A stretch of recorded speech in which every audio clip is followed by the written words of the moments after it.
చూపించాలని రీతు చౌదరి కూడా చెప్పాడు, అది కూడా టెలికాస్ట్ అయింది. మళ్ళీ ఇక్కడ ప్రియా వీళ్ళందరూ కూడా మ్యాంట్లేట్ చేశారు రీతు చౌదరి గారిని. సో అది పక్కా ప్లానింగ్గా డెమాన్ పవన్ గెలిపించారండి. అది గెలవాల్సింది అతను కాదు, సన్నీ గారు ఇమానియుల్ గారు గెలవాల్సింది. డెమాన్ పవన్ గెలవడం మాత్రం అన్ఫేర్ అండి. సో ఈ వీక్ ఎవరు ఎలిమినేట్ అవుతారు మీకు? మర్యాద మనీష్ ఎలిమినేట్ అయిపోతారు. ఎందుకంటే చాలా తక్కువ ఫాలోయింగ్ ఉంది. అతను అసలు ఏ గేమ్ ఆడుతున్నాడు ఎవరికి అర్థం కావట్లేదు.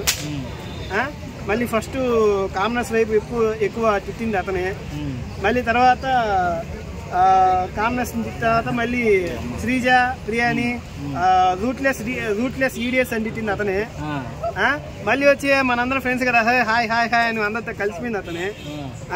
మళ్ళీ కామనర్స్లో ఎవరైతే ఓదార్చాడు ఇమానియుల్ కానీ బండి గారికి వీళ్ళు ఎవరైతే ఓదార్చారో వాళ్ళని తప్పుబట్టి నామినేట్ చేస్తున్నారు కూడా.